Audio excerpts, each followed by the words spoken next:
दोस्तों नमस्कार। स्वागत है आपका हमारे इस यूट्यूब मंच पर।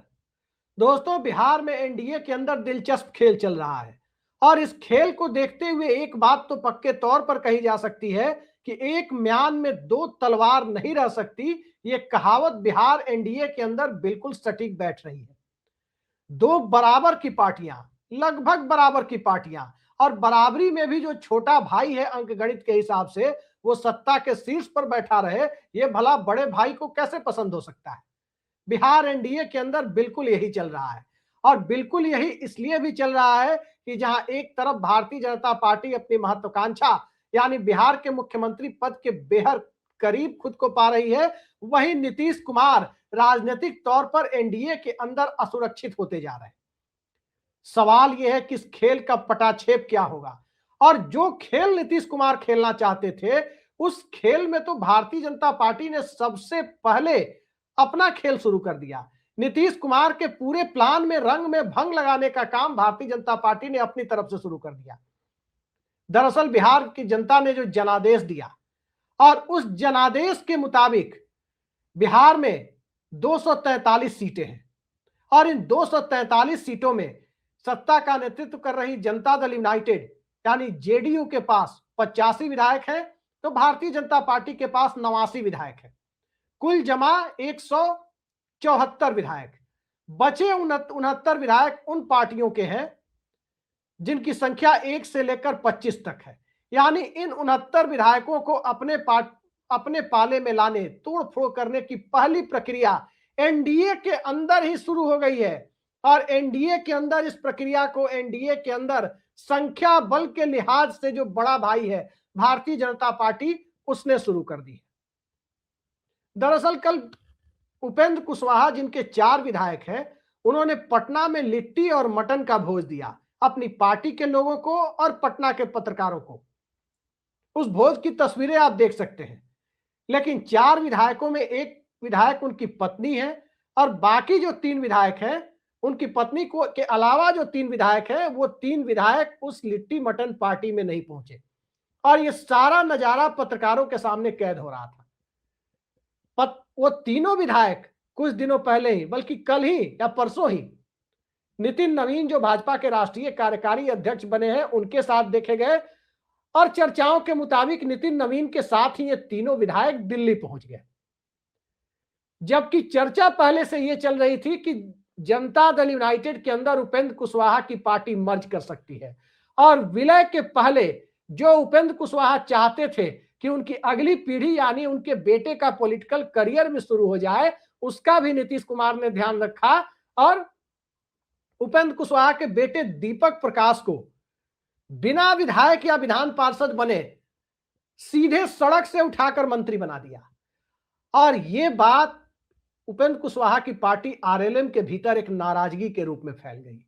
उनके जो 3 विधायक हैं, उनकी पत्नी स्नेहलता कुशवाहा को छोड़कर जो बाकी 3 विधायक हैं, वो तीनों इस बात से इतने नाराज हुए कि पार्टी का झंडा ढोए वो, पार्टी के लिए चुनाव लड़े वो, जमीन बेचकर चुनाव लड़े वो, चुनाव जीते वो और मंत्री बने उपेंद्र कुशवाहा का बेटा।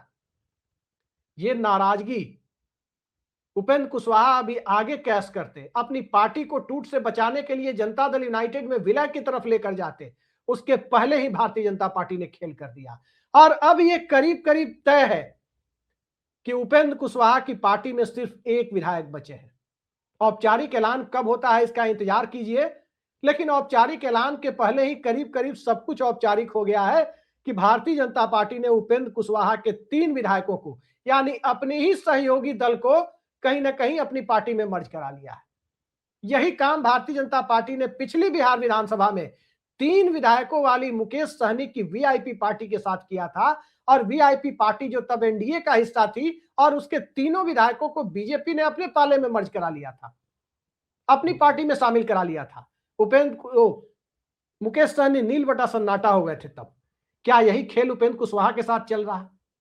लेकिन सवाल यह है कि इस खेल की जरूरत क्यों पड़ी? तो इस खेल की जरूरत भारतीय जनता पार्टी की महत्वाकांक्षा से जुड़ती है। इस खेल की जरूरत नीतीश कुमार के द्वारा मुख्यमंत्री पद नहीं छोड़ने की जिद की वजह से जुड़ती है। और वाकई से जिद नहीं, बल्कि बिहार में उनके चेहरे पर चुनाव लड़ा गया, तो सवाल यह उठता है कि जनता दल यूनाइटेड या नीतीश कुमार क्यों बिहार के मुख्यमंत्री पद पर अपना दावा छोड़े।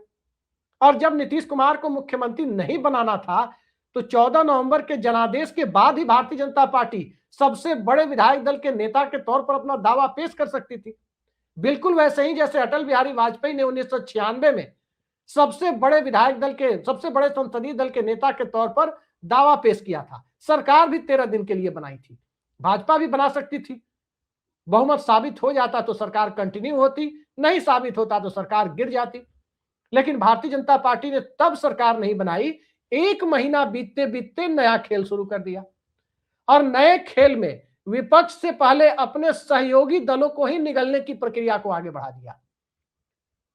दरअसल इस पूरे खेल को नीतीश कुमार देख रहे हैं, और उस परिस्थिति में देख रहे हैं जिस परिस्थिति में नीतीश कुमार ने अपनी आंखों के सामने मुकेश सहनी की पार्टी और उनके विधायक दल को भाजपा में विलीन होते या भाजपा के साथ जाते हुए खुद देखा है। उसके बाद उन्होंने भाजपा से नाता भी तोड़ा था। नीतीश कुमार ने उद्धव ठाकरे की पार्टी को गुवाहाटी मॉडल से खत्म किए जाते हुए भी देखा है, और नीतीश कुमार की पार्टी ने ओम प्रकाश चौटाला की पार्टी को टूटते हुए, पार्टी को सड़क पर आते हुए, परिवार को टूटते हुए भी देखा है।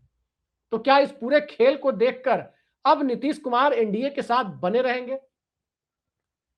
बिहार में और हिंदी भाषी भारत में आमतौर पर खरमास का महीना यानी 15 दिसंबर से लेकर 14 जनवरी तक का महीना किसी भी शुभ काम के लिए उचित नहीं माना जाता है। लेकिन खरमास के महीने में ही भारतीय जनता पार्टी ने अपना खेल शुरू कर दिया। क्या भारतीय जनता पार्टी को यह अंदेशा हो गया है कि नीतीश कुमार अब एनडीए के साथ नहीं रहेंगे, या नीतीश कुमार ही एनडीए के अंदर भाजपा का मुख्यमंत्री बनने में सबसे बड़ी बाधा बने हुए हैं? अब यह मानकर चला जाना चाहिए कि 89+3 यानी भारतीय जनता पार्टी 92 विधायकों के साथ खड़ी है।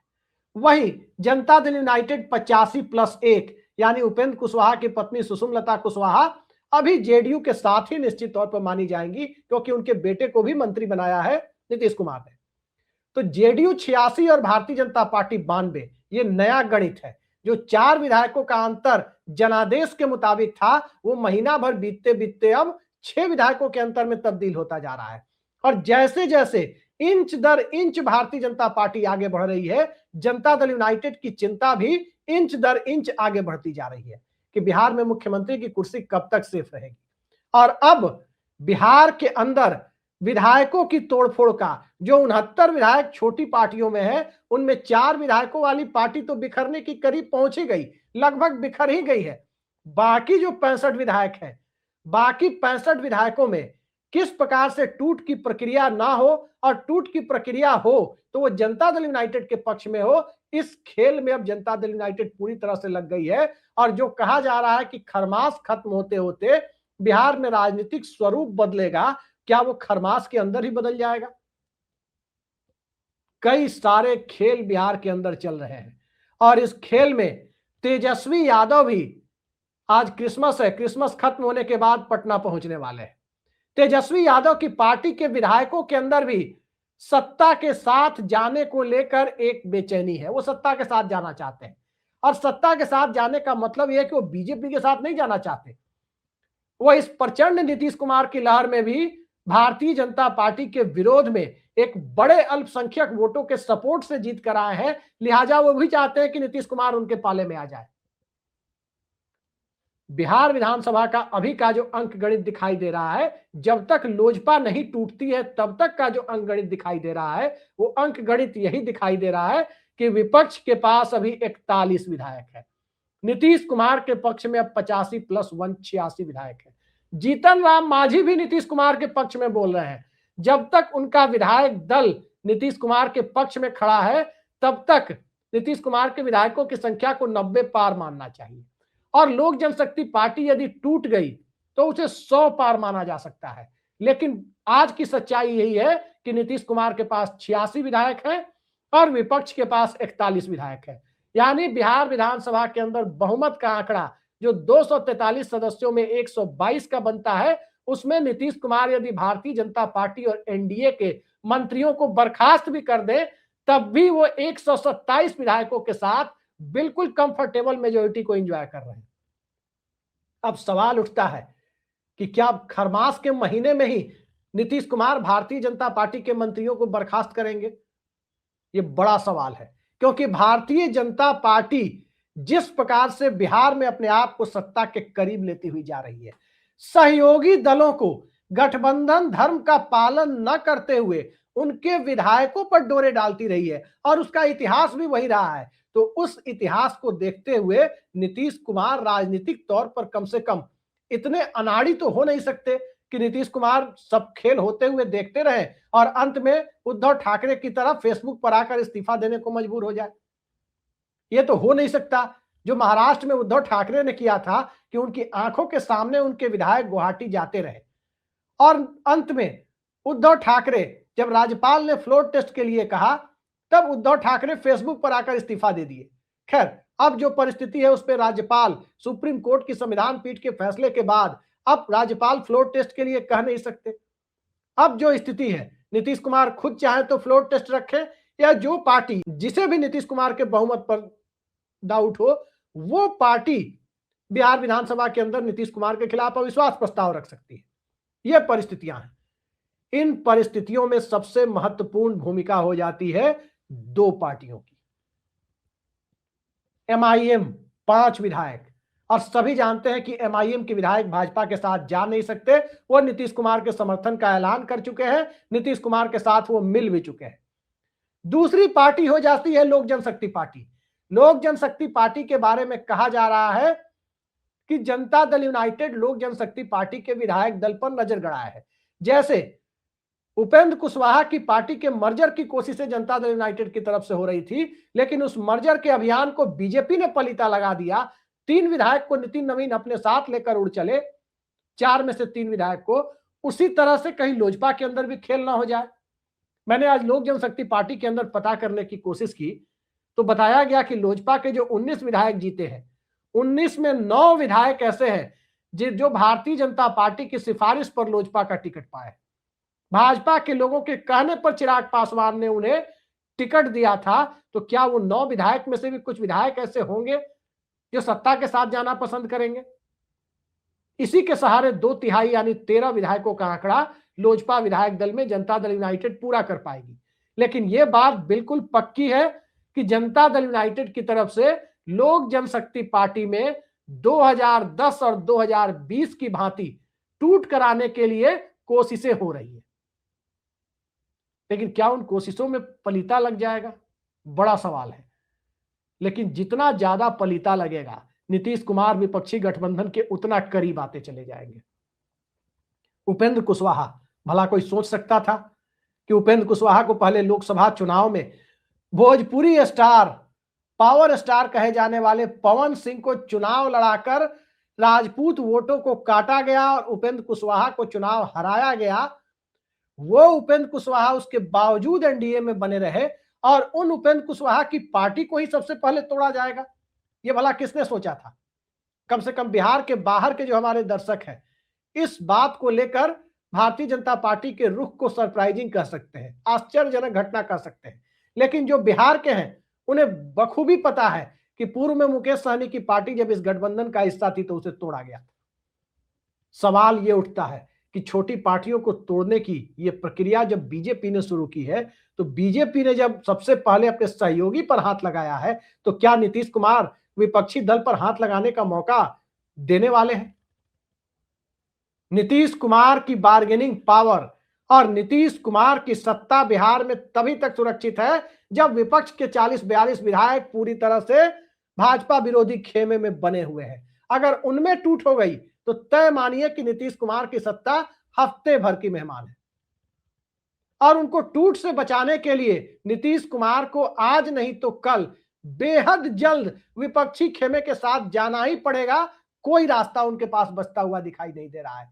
बिल्कुल वैसे ही जब महाराष्ट्र में गुवाहाटी मॉडल खेला गया, एकनाथ शिंदे को उभारा गया, उद्धव ठाकरे की सरकार गिराई गई, उसके महीने भर के भीतर, चूंकि तब छोटी पार्टियों में जनता दल यूनाइटेड भी शुमार थी, केवल 43 विधायक थे, 2/3 की संख्या यानी टूट के लायक संवैधानिक बाध्यता को खत्म करने वाली संख्या पूरी करने के लिए 43 में 29 की ही जरूरत थी, तब नीतीश कुमार ने मौके को भांपते हुए भारतीय जनता पार्टी को टाटा बाय बाय कहकर राष्ट्रीय जनता दल के साथ जाकर सरकार बना ली थी, विपक्ष के साथ जाकर सरकार बना ली थी, राहुल गांधी और तेजस्वी यादव की पार्टी के साथ मिलकर सरकार बना ली थी। क्या अब वो स्थिति बनी हुई है? बिल्कुल बनी हुई है। और आज की तारीख में जैसे पिछली बार राष्ट्रीय जनता दल बड़ी पार्टी थी, जेडीयू छोटी पार्टी थी, इस बार जेडीयू बड़ी पार्टी है और राष्ट्रीय जनता दल छोटी पार्टी है। आरजेडी को बचाना भी नीतीश कुमार की जिम्मेदारी है।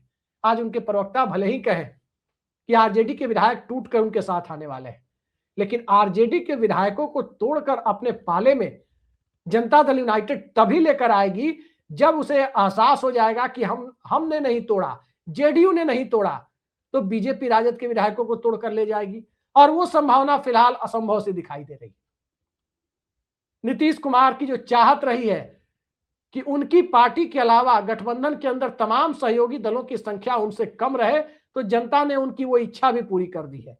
तो क्या अब नीतीश कुमार अपनी इच्छा को पूरी करने के लिए आगे बढ़ेंगे? क्योंकि भारतीय जनता पार्टी ने ट्रेलर दिखा दिया और भारतीय जनता पार्टी ने यह बात साबित कर दी है बिहार में कि नीतीश कुमार जिस रास्ते पर चलना चाहते हैं, उस रास्ते पर जाने के पहले एक एक कर छोटी पार्टियों को तोड़ा जाएगा। और तोड़ने की प्रक्रिया का श्री गणेश एनडीए के अंदर से जो शुरू हुआ है, अब आगे अगला नंबर कौन सी छोटी पार्टी का है, वो मौका क्या नीतीश कुमार देंगे, वो मौका क्या एनडीए में बने रहकर नीतीश कुमार देंगे, या उसके पहले उस खेल को बिल्कुल क्लाइमेक्स तक पहुंचा देंगे नीतीश कुमार, यही देखा जाना जरूरी है।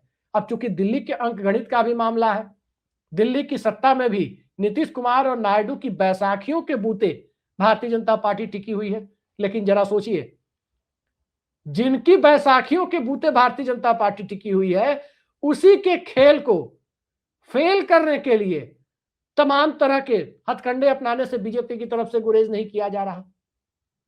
मतलब अभी भी 2024 का जनादेश भारतीय जनता पार्टी को 400 पार वाले नारे से नीचे लाकर सामान्य बहुमत यानी 272 के आंकड़े से नीचे पटक दिया, 240 पर पटक दिया। लेकिन रवैया वही है, तरीका वही है जो 2014 से लेकर 2024 के बीच एक दल के बहुमत वाला रवैया था कि हम किसी की नहीं सुनेंगे, सहयोगियों के साथ भी खेल करने से बाज नहीं आएंगे। बिल्कुल वही रवैया अभी बीजेपी का चल रहा है। गांव देहात में इसको लेकर एक कहावत कही जाती है, रस्सी जल गई लेकिन ऐंठन नहीं गई। तो क्या राजनीतिक तौर पर इस मुहावरे को भारतीय जनता पार्टी के ऊपर जो फिट बैठता हुआ दिखाई दे रहा है, क्या इसको खत्म करने के लिए नीतीश कुमार भारतीय जनता पार्टी को पहले ही मुख्य विपक्ष में बिठा देंगे? याद रखिए, शुरुआत है जो उपेंद्र कुशवाहा की पार्टी के साथ हुआ कि वो लिट्टी मटन पार्टी दे रहे हैं, वर्कर को बुला रहे हैं, विधायकों को बुला रहे हैं, पत्रकारों को बुला रहे हैं, उनके 4 में से 3 विधायक गायब हो गए और वो बीजेपी के कार्यकारी अध्यक्ष के साथ देखे जा रहे हैं, उनके साथ दिल्ली पहुंच रहे हैं। तो उन हालात में आप यही कह सकते हैं कि राइटिंग ऑन द वॉल, दीवार पर लिखी इबारत को पढ़ने में भारत में नीतीश कुमार से ज्यादा स्मार्ट पॉलिटिशियन कम से कम मौजूदा दौर में कोई दिखता नहीं है। दीवार पर लिखी हुई इबारत को नीतीश कुमार ने महाराष्ट्र में उद्धव ठाकरे के साथ हुए खेल के वक्त भी पढ़ा था और महीने भर के अंदर पाला बदल कर दिया था।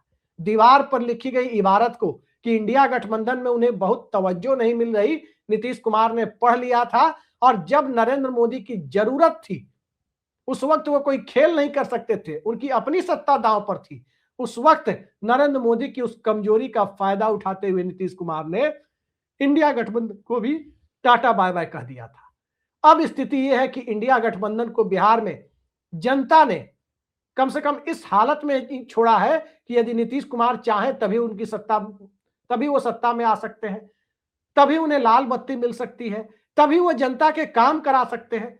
और वही नीतीश कुमार को इस हालत में जनता ने छोड़ा है कि अगर वो एनडीए के अंदर बने रहे तो उनकी सत्ता को खतरा है। ये बात तय है।